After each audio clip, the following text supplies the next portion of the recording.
Hey everyone, and welcome to another rapid fire review, this time for Neowiz's Lies of P. Now, if you're wondering who the hell Neowiz is, you aren't alone. I wasn't at all familiar with their work before Lies of P, so I was quite surprised when a company with no prior Souls experience and a middling selection of titles put out one of the best games I've played this year. And it's been an absolutely stacked year for games. Lies of P is just bursting with atmosphere. The city of Krat clearly was at one time a bustling and beautiful place. It's not just dirty city streets, rooftops, or alleyways. There are also marketplaces packed with tiny shops, opera houses, cathedrals, expo centers, and of course the mandatory poison swamp. The game's music is excellent. Baroque and classic period pieces make up most of the environmental music, but vinyl records can be purchased or found all over the city and listened to in your home base hotel. Some of it's quite good. The first thing I do when I get back to the hotel is put on some of the records. Though I will say that there are some oddly quiet sections of the game that I wish some of that great music catalog had been used in. The game is quite dark. On top of the citizens of Krat being killed by renegade puppets, a disease is ravaging the remaining populace and killing them very slowly.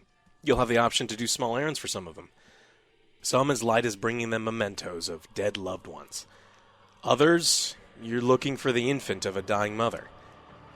At the end of some of these, P has the options of telling them a nice lie to make them feel better, or to tell them an awful truth. These choices won't make your character's nose grow, but will have an impact on what sort of ending the players receive.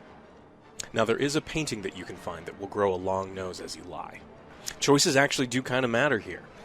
At the very end, you can make a choice that will determine whether you get to fight an optional boss, and I highly recommend doing so, as it's perhaps the most technically solid fight in the game. The combat here is pretty smooth. After just a little time playing and some practice with the timing, I felt like I'd been playing this for weeks. The emphasis here is on blocking and parrying versus dodge rolling, though if upgraded the roll can be very useful. It just doesn't start out that way for some reason. I have seen some complaints about timing and difficulty, and while I do think Lies of P presents a challenge, I don't think that the difficulty here is outside of normal bounds for soulslike. I've even forced OJ to play quite a bit of Lies of P, and even he has been able to tackle most of the difficult bosses. And as he said, if he can do it, so can you. The weapons system in Lies of P allows the players to use weapons as they find them, or to disassemble them into blade and handle portions. The blade portions determine base damage and come with special weapon arts. The handles determine scaling and can alter weapon speed, charge attack types, and have their own weapon arts. It's an incredible system, and with the combat dummies positioned right next to the workbench, it allows for quite a bit of tinkering. There are some very powerful combinations to discover here. Super heavy blades with light handles that have fast slashing weapon arts were so powerful all game long and well into New Game Plus. There are limited upgrade materials though, which was incredibly disappointing. Even in New Game Plus and beyond, you won't be able to fully upgrade more than a few of the dozens of weapons available to you, which is a real shame. For me, one of the reasons to go through several dozen New Game Plus runs is to test weapon types in Ash of Wars, but as it exists now, you really can't. Your character P has a special robotic puppet arm that adds another layer of customization.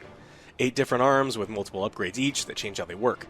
You got a gun, a flamethrower, a grapple hook, a really powerful shield, and all manners of gadgets allow for variations on the standard gameplay, and help out quite a bit. There's also a separate P organ, which is an awful name, and it has a skill tree to allow you to alter P's heart and provide small, incremental buffs until you fill the slots and much larger buffs are applied. There is some variation here, but I suspect most players will follow similar paths. As you progress into New Game Plus and beyond, though, there are some massive buffs here to keep you scaling. There's also a weapon grinder attached to P's Legion arm, and as you play and block, your weapon will degrade, and you'll be forced to use it. You need to get back into shape or it can break and lose almost all of its effectiveness. I thought for sure I would hate this system. I didn't want another chore to add to combat, but fortunately it's not as impactful as I thought it would be. Sure, on longer boss fights you may have to grind your weapon once, or if you get a bunch of decay, perhaps twice. But it's not the chore I thought it might be, and doing so actually provides some serious damage buffs depending on what kind of element you choose. The enemy types in Lies of P is actually quite varied. There are puppets and monsters of all varieties. Butlers and maids, soldiers, creepy robo-infants, children, spiders, all sorts of stuff to keep things fresh. Mini-bosses, elite enemy types, or masked puppet hunters are all over the place, normally after long sections and right before save points. Honestly, some of these monsters and where you find them are harder than actual story bosses. There are a few in particular that are brutal, and most can't be skipped. I killed the Puppet King on my first try, but a fucking jester in a wine cellar victimized me dozens of times before some zombros helped me kill him. The story bosses themselves are grand spectacles. Long and epic, sometimes multi-phase fights will have Souls fans feel right at home. The difficulty of these bosses seem to be all over the place, though. Some are definitely more challenging than others, but nothing in Lies of P is going to be any more difficult than in other similar titles.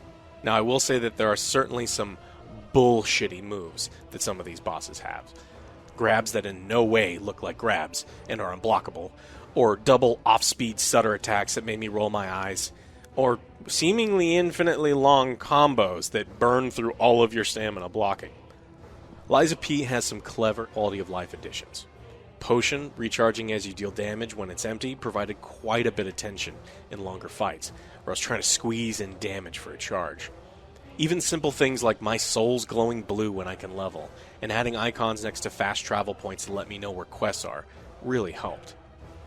Though I will say there are a ton of undefined keywords and amounts that are totally fucking unacceptable, it's 2023. Be better.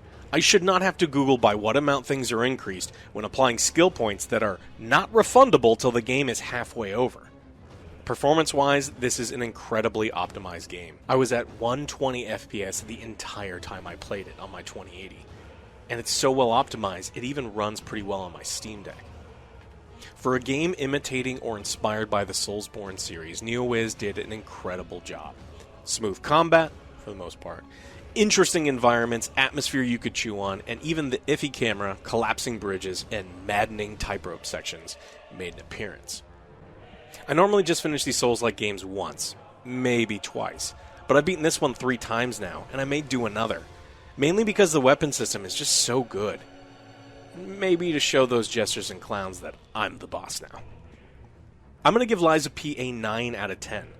Now, it's not perfect, but I thoroughly enjoyed it. And again, it's one of the best games I've played this year. And it's even included on Game Pass, which is incredible. If you are a fan of Souls games, or maybe wanna be, check out Lies of P. Thanks for watching, and we shall see you on the next Angry Joe Show.